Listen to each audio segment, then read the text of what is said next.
Hello guys, welcome back to my channel. Now, I did say in my last video that I was going to take a short break from making Overwatch videos, but I haven't even had time to try out any other games, so you know what, let's just keep the ball rolling and sort of ignore what I said in my last video. I feel like if I do want to make content about other games, I'll just do it and upload it, and I don't need to explain that I'm like playing other games as well, because like, I mean, that's perfectly fine and normal. But anyways, as you guys probably have heard, the Overwatch League Season 2 has officially started today, and the kickoff games were streamed on various platforms including Twitch. If you've watched my content for a long time, you probably know that I'm not the biggest fan of the Overwatch League, simply because I feel like Blizzard has spent too much focus there rather than fixing the core game itself and making it better. And just to be objective about it, today I tuned into a few games and I kid you not everyone, it was literally watching like 3 hours of pros playing GOATS comp.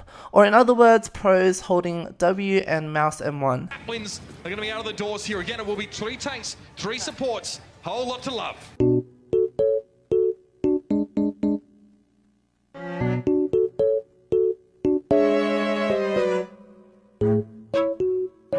Now that's obviously an issue because if you're going to broadcast something as big as the Overwatch League to an audience, you want to have variety for viewers. You don't want them to just sit there and be watching the same stale team comps being played match after match with no variety whatsoever. Again, this is just an indication of how long it takes for Blizzard to actually release balance patches and update the game. What's really sad in my opinion is that even at the pro level, it just shows how dominant GOATS comp is. And this is not something that audiences want to see, especially for a competitive game that's trying to push itself into the esports scene when it doesn't even give any variety to its viewers. Having said all that, I will give credit where credit is due. The reason why I'm making this video today is because Symmetra has finally been played in the Overwatch League for the very first time. So this was done by Surefour of the Los Angeles Gladiators against the Seoul Dynasty team, who were, surprise surprise, running GOATS.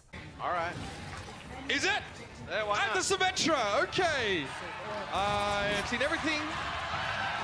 I never want to go back to the old timeline. So, Okay. so if you haven't seen Symmetra in a bit, kit's changed a bit. So you can throw the turrets out now. They still only have 3. The teleporter moves from an ultimate, as you see here, to an actual ability, so you can send everybody on through. And then her ultimate builds up a huge photon barrier, which blocks so much damage, and it creates such a difficult thing for the opposing team to deal with. Most importantly, Symmetra's primary fire no longer locks onto targets as a straight beam, but it really ramps up in power and of course can gain ammunition from shields, which there are a lot of right here. So here's the play. The Gladiators get onto the point. They kind of do a bit of a rope-a-dope with the Seoul Dynasty, but they still lose big use early in the fight, and they're looking worse for wear health-wise. Void's down, Hydration's missing, Raw's not looking great either. So this may not have worked out for Seoul, for the Gladiators. I mean, yeah, so to talk a little bit about what you were talking about, when Surefour aims at Fissure's Reinhardt shield and just aims at it, puts down primary fire, it will increase in energy and he'll also gain some ammo back. So you kind of almost have like 2 Zaryas out on the field, except like Surefour can get charged up much faster. So you see, that's going to be the Sim ultimate, so that's the photon barrier as they push onto the point. I mean, look at how powerful it is. The Seoul Dynasty, if they want to interact with the Gladiators at all, they have to step forward. They might just be forced to wait this out or wait for Fissure, and that seems to have been the plan. Fissure comes in, gets his Zarya bubble pretty much instantly, but there's a Transcendence in over the fight. Jayhawk responds, gets one of his own. Fissure's down, tank battle won by the Gladiators. Now the charge on out, and well, look at Jayhawk being forced away from his team. They can't benefit from the healing. Flatter falls flat as the charge connects, and Jayhawk's all alone. The Gladiators, the Symmetra play, the dream is real. I mean, to give you an idea of what the photon barrier does there, I mean, it blocks about 2,200 damage. So that's a pretty high impact ultimate there. Especially if like you were stuck in like a graviton surge, let's say, you can use it to like split the grav in half and potentially block. It probably deters Fleta from using his graviton surge. You can still shoot. You can shoot barrier. Well, you can also teleport out of the grav as well, so you can get players out in that situation. That one-way barrier really nasty for Seoul to deal with now, and they come into this next fight with a few more key ultimates the Dynasty do. Obviously Graviton Shatter is also there, Sound Barrier. Here's another Photon Wall now as well as they push forward. Graviton Surge, Surefour might not be able to survive this one. He's focused down pretty quickly, and it is very pretty to look at, but on this stage of the map, it might not be what the Doctor ordered. Do we see a switch?